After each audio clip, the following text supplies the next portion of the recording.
Zuma's fear.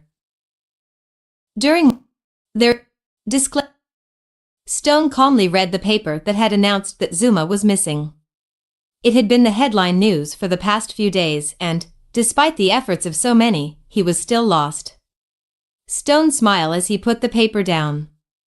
I won. One boss asked one of his men who was eating a burger from a fast food place. Zuma's dead.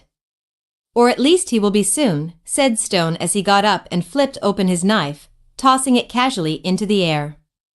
That pup's gonna kill himself if he hasn't done it already. I won. He sighed.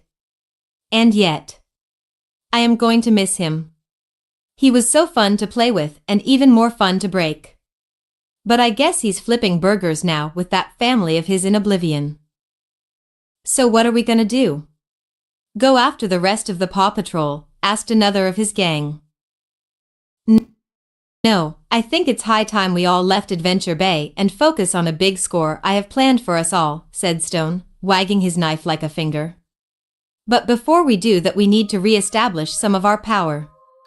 And that's why we're going to meet up with some old friends in Coastal City. Pack your bags, boys, we're going home. Chase watched as the sun set with Rubble by his side as the two watched the last of the task force put up its equipment and head out. Damian Stone had been spotted leaving the Adventure Bay area. Some said he was leaving because he had enacted his vengeance on the missing Zuma. Others were saying he was just planning out his next sick move. Either way, the task force was moving and with it Detective Shaw as well. He had given his goodbyes and promised to keep an eye out for Zuma. None of the pups had such hope. In fact, hope seemed to be the last thing on anyone's mind. With two of their team down, Ryder had no choice but to temporarily stop Paw Patrol until Zuma was found and Marshall recovered. Both of which nobody knew was going to happen. Is it really the end of Paw Patrol? Chase asked Rubble, whimpering as he watched the sun sink like his heart in his chest. I thought we'd be doing this forever, you know? We're still Paw Patrol, Rubble, said Chase, firmly. And we will be a team again. I promise you. Rubble didn't say anything, he just slowly turned his head to an empty spot in the vehicle lineup. Rocky's going to come back late tonight, isn't he? Most likely, whispered Chase, lowering his head upon thinking of his mixed-breed friend. Every day and nearly every hour was Rocky doing everything he could to find Zuma. He refused to give up, even after Ryder ordered him to stop for the sake of his health. But Rocky refused to do so, even threatening to quit permanently if Ryder forbid him. Do you think the rumors are right? Asked Rubble, whimpering. Do you think Zuma is dead? That he killed himself? Chase didn't answer, because he didn't want to give an answer. Rocky gasped for breath as he rose his head from out of the river in the forest. He had struggled as hard as he could without another break, but even he needed to drink water. As the water droplets fell down his dirty and messy fur, his bloodshot eyes slowly looked towards the sinking sun. He remembered how many times him and Zuma used to watch the sun set over the ocean from their favorite spot in the lookout. He could feel his touch as the two nuzzled together in friendship and brotherhood, enjoying the silence that came with the blessing view from nature. He would give anything in the world to have just a single second like that again. Zuma, where are you? Please come back to me, whispered Rocky as he felt his eyes beginning to mist again. I love you. The sunset was beautiful, thought Zuma as he stood over the edge of the waterfall. He had traveled many days to reach this place. It was a special nature reserve that Ryder took him and the pups one time to find a lost wolf cub separate from its pack. They had managed to find it and played with the wolves, which were very friendly to the pups. He chose this place to be his resting spot for one main reason. This was his first job as a member of Paw Patrol. The cub had fallen into the river and Zuma had to rescue him, making his first rescue since his sister, Shelly. Shelly. Quag. Masha, thought Zuma with a small sad smile on his face. He was going to see them again soon. It's best this way. I died when they died in that shack all those years ago, and now my fweens are being dragged into a living hell with me. He knew if they found out they would never forgive him for this, especially Rocky. He knew it would break their hearts, but at least they would be safe. Stone would leave them alone once he was dead. This was something Zuma was sure about. Trembling, he slowly made his way towards the edge of the cliff leading to the sharp rocks at the bottom. A few more inches and this was going to be over. No more nightmares. No more fear. No more guilt. No more blood. No more death.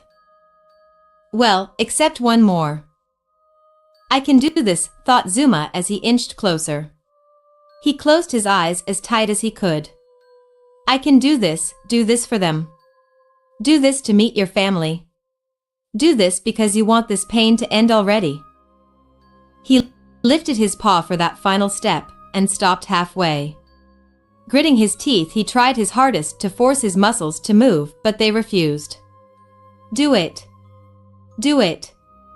Just let it end already, please. And yet he couldn't move, he couldn't. Falling to his haunches, he cried. He wailed. He sobbed. And he screamed. He cursed himself and everything else in the world.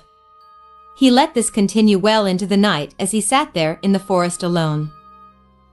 Why can't I do it? Why? Looks like some part of you still wants to live.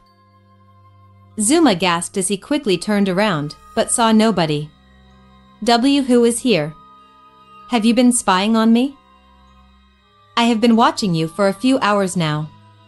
I was curious to see if you would jump or not, but it seems that the spirit still lives inside of you.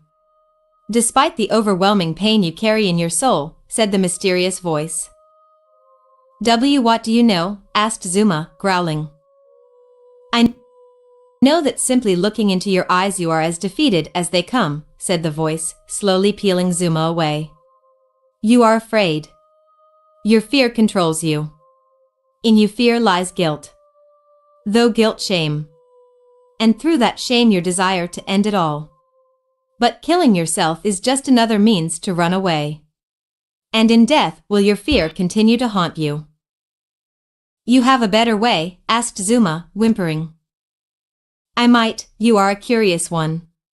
You are not a wolf, but yet it's clear that some part of you wants to life. The spirit is still there, even if it is just embers. Perhaps you simply need guidance to make it a raging inferno. Who are you? Demanded Zuma. From the shadows under the trees, a white wolf slowly appeared before Zuma. So large was this wolf that he could have easily eaten Zuma in 3 bites. The pup gulped as he slowly smiled at Zuma. I am Oriole. And I will make your fear become courage. The end of Zuma's fear.